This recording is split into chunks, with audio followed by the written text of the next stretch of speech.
Hi everyone, this is Andrew Yip from UNSW Art and Design again for this week's lecture, Designing Engagement for Immersion. Designing engagement for immersion is a holistic practice that relies as much on the creative talent of the designer as it does the agency of the user, because immersion and presence are felt, not dictated. Immersive systems interweave content with physical and social spaces. As such, while we as designers have a number of levers that we can pull in order to create persuasive immersive environments, such as technological platforms, sound and visual effects, interactive narratives, and so on, the sum of these parts can only be greater than the whole if interpretive power rests with the user. Designing for immersion is always a user-centered process. In this lecture, we're going to look at what this means and how to prepare users for mixed reality environments. To do so, we'll look at a couple of virtual and augmented reality museum exhibitions that I've worked on.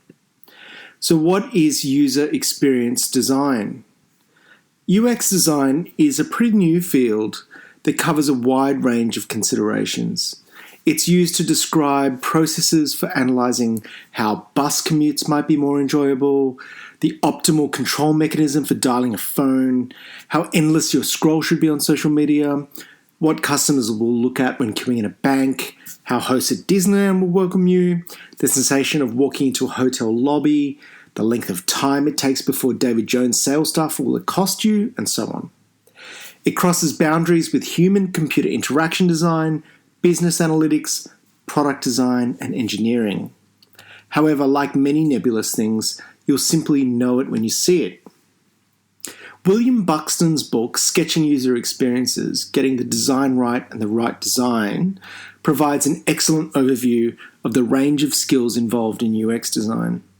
Not all will be applicable to every situation, but the section on sketching user experiences and creating personas is vital to considering the journeys of people through immersive encounters. Here it's useful to distinguish between instrumental and human factors in UX design. Instrumental factors are things aligned with product or system design, like ergonomics, interfaces, affordances, controls, and the like.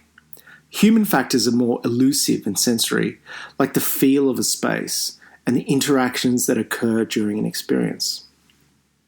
Let's for the moment leave the instrumental behind. Why?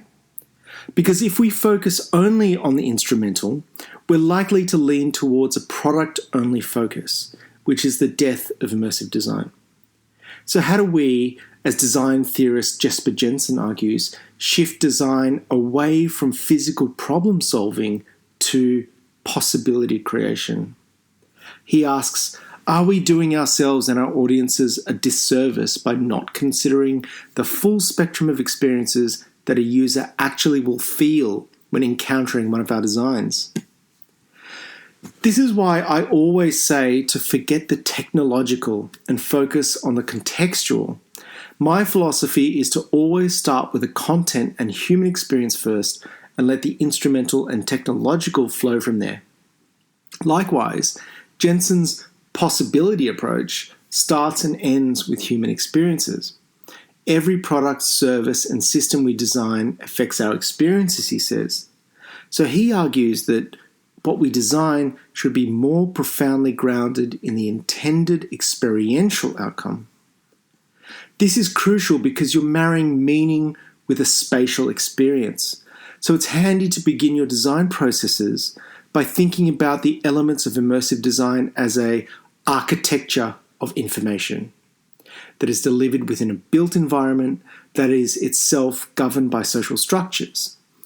Each of these factors must complement the other to create the preconditions for a meaningful experience. What do I mean? Let's use the case study of my exhibition Henry VR at the Art Gallery of New South Wales in 2018, which was the gallery's first virtual reality exhibition.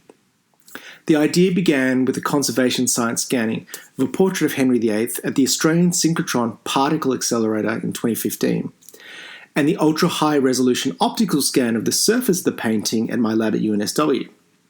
Through this imaging, we were able to solve questions about the painting's provenance, as well as learn a huge amount about the history of 16th century England. The story we wanted to tell was about how materials from all around Europe came together to form this painting. So I built a VR environment that replicated a Tudor artist studio, situated within a living London where the tides of the Thames ebb and flow, the fog rises and falls, and horse carts pass through markets. In the installation, people inhabit the role of the artist working with physical materials.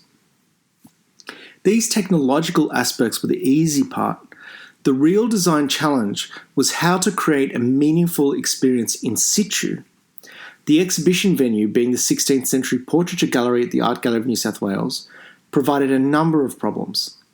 It's a small space with a single entrance, crowded with paintings that are subject to tight spatial restrictions. The architecture of the gallery is also highly determinative, in a 19th century European salon hang. However, the human challenges were far more prescient. The typical visitor persona of European exhibitions at the AGNSW is an upper middle class person over the age of 50. It's hardly the kind of audience for experimental technology, or the type of demographic who would already be familiar with the control affordances of head-mounted displays. This meant that onboarding users would be difficult. We approached this problem through what I call the platform 9 3/4 approach, shamelessly stealing that scene from Harry Potter where the kids pass through the wall at King's Cross Station to board the Hogwarts Express. This means that along the entire route of a user journey from entering the gallery to putting on the headset, we provide subtle cues to condition the user's expectation towards the VR experience, with the headset being the final threshold into a fantasy world. From the gallery entrance, this included navigational signage and culminated in architectural interventions as visitors approached the space. To house the VR units, we designed open black boxes that fitted over the 19th century architectural details without destroying the character. This not only hid the underlying wiring and demarcated the play space, but when viewed obliquely through the door before entering the space, they formed the visual illusion of a 3D cube, which evoked both the famous trompe-l'oeil experiments of Hans Holbein at Henry VIII's court, while also conditioning visitors to the aesthetics of virtual 3D worlds. The doorway itself was the platform 9 3/4 wall. Stepping through it, visitors found themselves in a darkened room with spotlit features. Led by a host, when they put on the headset, they were transported to a virtual space that exactly mapped the physical dimensions of those of the room they had just departed. This metaphor extended to the placement of features in virtual reality, including the entrance door. Thus, the possibly disruptive experience of jumping into VR was mediated by gradation and assisted by subtle cues. This process extended to user agency in the space. Because I design for public audiences, I never build VR worlds with instructions. Instead, I leverage the affordances of the virtual world to encourage users to explore. What this means is that I encourage users to do what they would be expected to otherwise do if they were truly inhabiting that space. For example, in Henry VR, as artists in the studio, users could pick up objects arrayed on the table before them. If they did, a particle visualization would be enacted showing the distribution of paint on a wooden board in front of them that could be manipulated. I prefer to embed what's called Easter eggs into worlds that, if discovered, reward users with an experience. So if people touched an anachronistic microscope on the table, they could warp into the particle accelerator to watch a documentary about the visualization process. However, this installation was designed so that if none of these elements were discovered, users could still have a meaningful experience. The fire crackled, the tree leaves waved in the wind, the boats along the Thames creaked. My design intention is always to encourage inhabitation and performance, rather than to dictate meanings. In fact, designing for immersion relies heavily on theatrical elements, both on the part of the stages of the experience and those who are preparing to do it.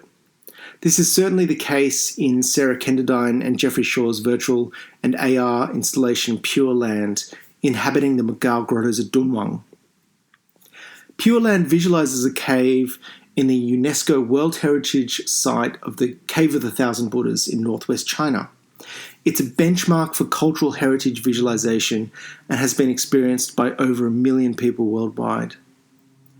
The interesting thing is that the interactive and immersive strategies of Pure Land follow deeply historical traditions of theatre and cinema, from the use of painted panoramas and scrolls to zoetropes and finally interactive theatre.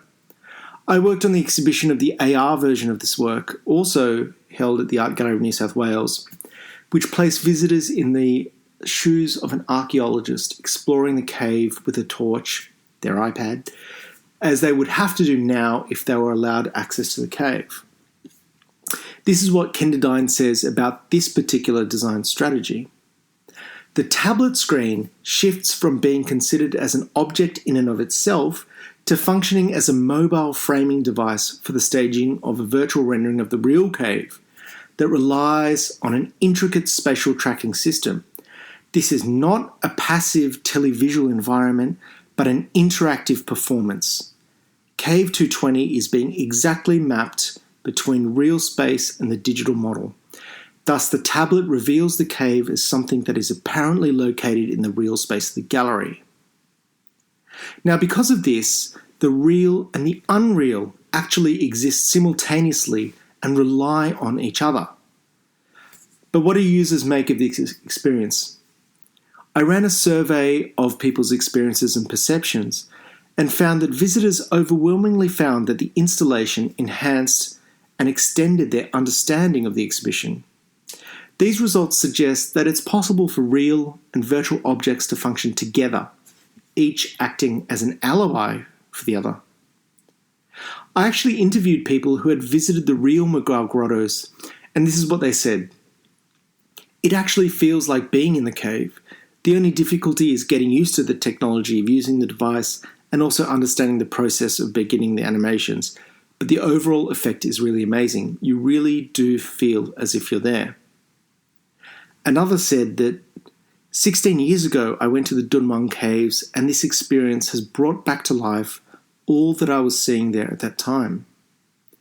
What was being brought back to life? It certainly wasn't just the fidelity of the images of the cave, because anyone can get that through a printed photograph in a book. The success of these immersive experiences comes from the human theatre of the thing. So what's the lesson here? The lesson is forget the technology, start with the human.